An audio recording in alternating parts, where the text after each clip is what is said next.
Everyone, welcome to a channel Sangeeta teacher. आपल्या महाराष्ट्रात अनेक समाजसुधारक होऊन गेले. त्यापैकी महत्त्वाचे एक म्हणजे महात्मा ज्योतिबा फुले. त्यांच्या कार्याची ओळख करून घेण्यासाठीच आजचा हा आपला व्हिडिओ.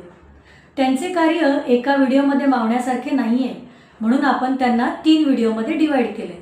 तर बाकीच्या 2 व्हिडिओची लिंक आपल्याला डिस्क्रिप्शन बॉक्समध्ये मिळून जाईल.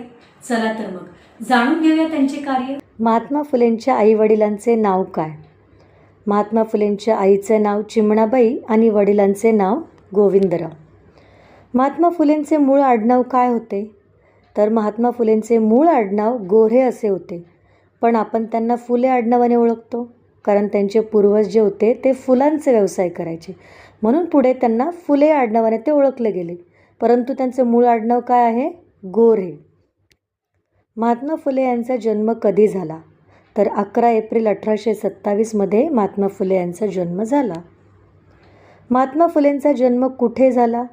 तर कटगुण या गावी, तालुका खटाव, जिल्हा सातारा येथे यांचा जन्म झाला. ज्योतिबा फुले यांचे नाव ज्योतिबा का ठेवण्यात आले? तर ज्योतिबांच्या यात्रेच्या दिवशी यांचा जन्म झाला, म्हणून त्यांचे नाव ज्योतिबा असे ठेवण्यात आले. महात्मा फुलेंचे बालपणीचे मित्र कोण? सदाशिव गोवंडे, मोरो विठ्ठल वाळवेकर, उस्मान शेख, सखाराम परांजपे, वासुदेव नवरंगी आणि राघव भंडारकर हे सर्वजण महात्मा फुलेंचे बालपणीचे मित्र.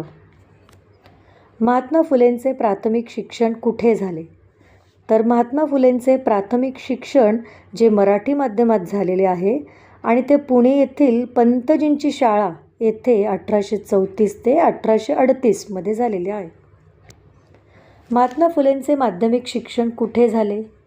तर महात्मा फुलेंचं माध्यमिक शिक्षण जे झालेलं आहे ते इंग्रजी माध्यमात झालेलं आहे.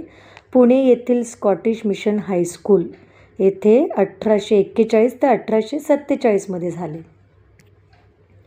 ज्योतिबा फुलेंना कोणत्या भाषा येत? ज्योतिबा फुलेंना तशा तर बऱ्याचशा भाषा येत होत्या, पण त्यातल्या त्यात म्हणजे मराठी, इंग्रजी, उर्दू, कन्नड, तमिळ, गुजराती या सर्व त्यांना येत.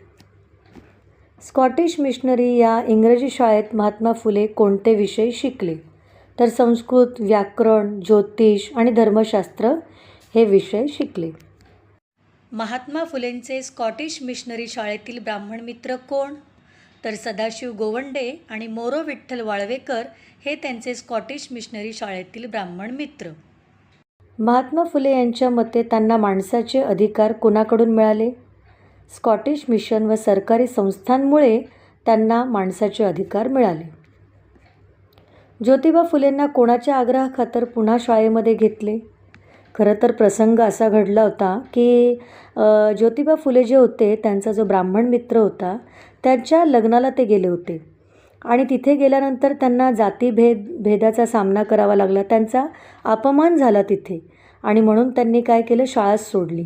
परंतु उस्मान शेख यांच्या आग्रहाखातर त्यांना पुन्हा शाळेमध्ये घेतलं गेलं. महात्मा फुलेंनी कोणाकडून दांडपट्टा तालीम व शारीरिक शिक्षण घेतले? वस्ताद लहुजी साळवे यांच्याकडून त्यांनी दांडपट्टा तालीम व शारीरिक शिक्षण घेतले. ज्योतिबा फुले यांचे ब्राह्मण मित्र कोण? तर अण्णा सहस्त्रबुद्धे, केशव जोशी, बापूराव मांडे, विष्णू भिडे, कृष्णशास्त्री चिपळूणकर, विष्णूशास्त्री पंडित, सदाशिव गोवंडे आणि मोरोपंत वाळवेकर हे ज्योतिबा फुले यांचे ब्राह्मण मित्र. महात्मा फुलेंचे जिवलग मित्र कोण होते? तर सदाशिव गोवंडे, मोरो विठ्ठल वाळवेकर आणि सखाराम यशवंत परांजपे हे तिघही यांचे अगदी जिवलग मित्र होते. महात्मा फुले यांचा विवाह कधी व कोणाबरोबर झाला? तर महात्मा फुले यांचा विवाह 1840 बघा, वयाच्या अवघ्या 13व्या वर्षी खंडोजी नेवसे पाटील यांची मुलगी म्हणजे यांची कन्या सावित्रीबाई हिच्याबरोबर झाला. महात्मा फुले व सावित्रीबाई फुले यांना काशीबाई या विधवेचा कोणता पुत्र दत्तक घेतला? तर महात्मा फुले आणि सावित्रीबाई फुले यांना खरं तर स्वतःचं मूलबाळ नव्हतं, म्हणून त्यांनी काशीबाई या विधवेचा यशवंत पुत्र दत्तक घेतला. महात्मा फुले यांचा दत्तक पुत्र डॉक्टर यशवंत याचे लग्न कधी व कोणाबरोबर झाले? तर 1889 महात्मा फुले यांचा दत्तक पुत्र डॉक्टर यशवंत याचे लग्न कृष्णा ससाने यांची कन्या राधा आईच्याबरोबर झाले. मुलींची पहिली शाळा सुरू करण्याची प्रेरणा महात्मा फुले यांनी कोणाकडून घेतली? तर अहमदनगर मिशनरी स्कूल येथील मिस फरार यांच्याकडून घेतली. महात्मा फुलेंनी महाराष्ट्रात मुलींची पहिली शाळा कधी सुरू केली? तर बघा, फुलेंनी पुणे येथे भिडेवाड्यामध्ये 1 जानेवारी 1848मध्ये मुलींची पहिली शाळा सुरू केली. महात्मा फुलेंनी महाराष्ट्रात मुलींची दुसरी शाळा कधी सुरू केली? तर अण्णासाहेब चिपळूणकर वाड्यामध्ये त्यांनी 3 जुलै 1851मध्ये मुलींची दुसरी शाळा सुरू केली. महात्मा फुलेंनी महाराष्ट्रात मुलींची तिसरी शाळा कधी सुरू केली? तर बघा, फुलेंनी पुण्यातच त्यांनी रास्तापेठ येथे 17 सप्टेंबर 1851मध्ये काय केलं?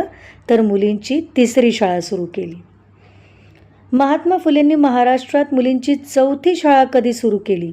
आता बघा, चौथी शाळा त्यांनी वेताळपेठ येथे मिस E.C. जॉन्स यांच्या मदतीने काय केलं? तर 15 मार्च 1852मध्ये मुलींची चौथी शाळा सुरू केली.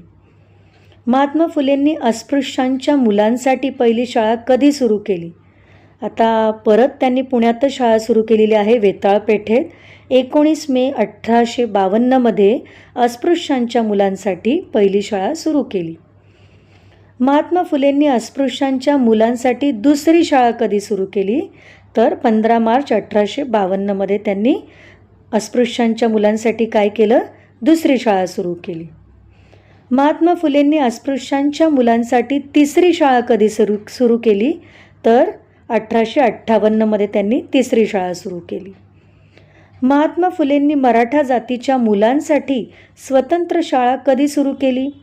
तर आता इथे बघा, बुधवारपेठ येथे पुण्यामध्ये त्यांनी जगन्नाथ पाटील व सदाशिवराव गोवंडी यांच्या मदतीने 1848मध्ये काय केलं? तर मराठा जातीच्या मुलांसाठी त्यांनी स्वतंत्र शाळा सुरू केली होती. महात्मा फुलेंनी देशातील प्रौढांसाठी पहिली रात्रशाळा कधी सुरू केली? आता पहा, प्रौढांसाठी सुद्धा त्यांनी रात्रशाळा सुरू केली होती. तर ती पुणे येथील महात्मा फुले वाड्यामध्ये 1855 साली सावित्रीबाई फुले यांच्या मदतीने त्यांनी पहिली रात्रशाळा सुरू केली होती. महात्मा फुले यांनी सुरू केलेल्या शाळेमध्ये महत्त्वाचे ब्राह्मण शिक्षक कोण होते? तर विष्णुपंत थत्ते आणि वामनराव खडाळकर हे होते. महात्मा फुलेंच्या पहिल्या शाळेतील विद्यार्थिनींची नावे काय? तर बघूया, सुमती मोकाशी, माधवी थत्ते, जलील कर्डिले, अन्नपूर्णा जोशी, दुर्गा देशमुख आणि सोनू पवार. महात्मा फुलेंच्या शाळेतील 14 वर्षाच्या मुक्ताई या मातंग समाजाच्या मुलींनी लिहिलेला निबंध कशावर आधारित आहे? तर आता या मुक्ताई या मातंग समाजाच्या मुलींनी लिहिलेला निबंध धार्मिक स्थितीवर आधारित आहे आणि या निबंधाचं नाव काय? तर आपला धर्म. महात्मा फुलेंनी पुणे लायब्ररीची स्थापना कधी केली? तर 17 सप्टेंबर 1852मध्ये बहुजन समाजाला शिक्षणाची आवड निर्माण करण्यासाठी यांनी पुणे लायब्ररीची स्थापना केली. महात्मा फुलेंनी महार मांग यांच्या शिक्षणासाठी the society promoting education of Mahar Mang and others कधी सुरू केले? तर महात्मा फुलेंची जी आत्या होती सगुणाबाई यांच्या प्रेरणेने त्यांनी 10 सप्टेंबर 1853मध्ये the society promoting education of Mahar Mang and others सुरू केली. स्त्री शिक्षण कार्यवाहक समिती फुलेंनी स्थापन केली होती. त्याचे कार्यवाहक कोण होते? तर जगन्नाथ पाटील हे होते. शैक्षणिक कार्याबद्दल 1852मध्ये महात्मा फुलेंचा कोणाच्या हस्ते सत्कार करण्यात आला? तर मेजर थॉमस कँडी यांच्या हस्ते त्यांचा सत्कार करण्यात आला. ब्रिटिश सरकारने महात्मा फुले यांना कोणत्या फंडच्या साहाय्याने दरमहा 25 रुपये मदत केली? तर दक्षिणा प्राईज फंड. आता तृतीय रत्न हा मराठीतील काय पहिला सामाजिक नाट्यग्रंथ मानला जातो. धर्म आणि संपत्तीपेक्षा ज्ञानच माणसाला मुक्त करते असे या ग्रंथाचा मूलमंत्र आहे. तर आता या पुस्तकावर आधारित कोणते प्रश्न विचारले जाऊ शकतात ते आपण बघूया. महात्मा फुलेंच्या कोणत्या नाटकावर इंग्रज सरकारने बंदी घातली नाही? तर तृतीय रत्न या नाटकावर. महात्मा फुलेंनी तृतीय रत्न हे नाटक कोणत्या वर्षी लिहिले? तर 1855 साली लिहिले. आणि त्यांनी कोणाच्या समस्या यात प्रभावीपणे मांडल्या आहेत? तर शूद्रातिशूद्रांच्या समस्या त्यांनी यात प्रभावीपणे मांडल्या आहेत. तृतीय रत्न हा ग्रंथ महात्मा फुलेंनी कोणाला अर्पण केला आहे?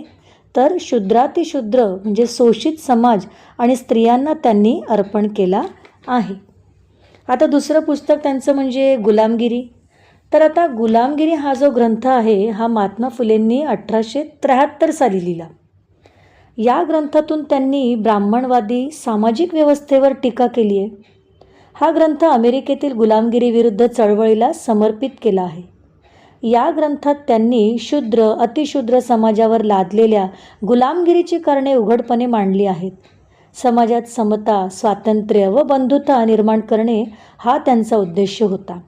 आता यावरील प्रश्न बघूया. महात्मा फुलेंनी अमेरिकेतील निग्रो लोकांना समर्पित केलेला ग्रंथ कोणता? तर गुलामगिरी. आणि तो कधी लिहिला गेला? तर 1873 साली लिहिला. पुना सिटी प्रेस येथे तो छापण्यात आला.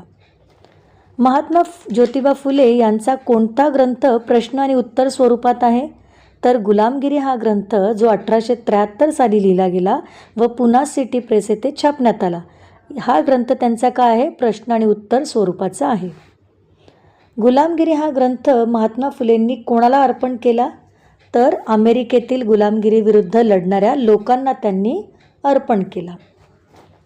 आता पुढे आहे त्यांचा ब्राह्मणांची कसब.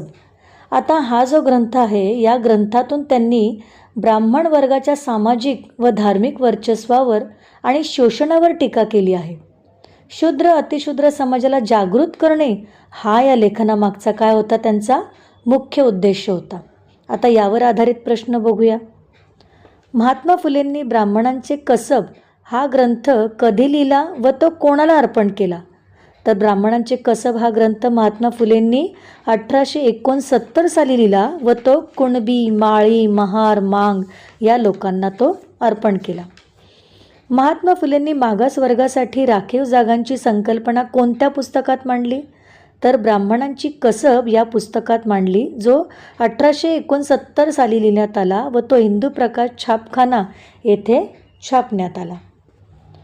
शेतकऱ्याचा आसूड. आता शेतकऱ्याचा आसूड या ग्रंथात ज्योतिबांनी शेतकऱ्यांच्या आर्थिक, सामाजिक व प्रशासकीय शोषणावर टीका केली आहे.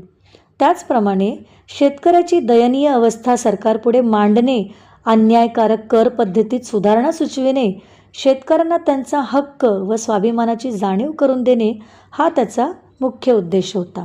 आता यावर आधारित प्रश्न बघूया. महात्मा फुलेंनी शेतकऱ्याचा आसूड हा ग्रंथ कधी लिहिला? तर 1883 साली लिहिला. महात्मा फुलेंनी विद्येविना मती गेली, मतीविना नीती गेली असे वर्णन कोणत्या ग्रंथात केले आहे? शेतकऱ्याचा आसूड, जो 1883 साली लिहिला गेला. ज्योतिबांच्या विश्व कुटुंब वादाचा जाहीरनामा कोणता होता? तर सार्वजनिक सत्यधर्म. महात्मा फुले यांनी सार्वजनिक सत्यधर्म हा ग्रंथ कधी लिहिला? तर 1891 साली लिहिला. महात्मा ज्योतिबा फुलेंनी मानवी स्वातंत्र्य, समता व विश्वबंधुत्व या तत्वांचा पुरस्कार कोणत्या ग्रंथात केला आहे? तर 1891 साली लिहिलेल्या सार्वजनिक सत्यधर्म पुस्तकात केलेला आहे.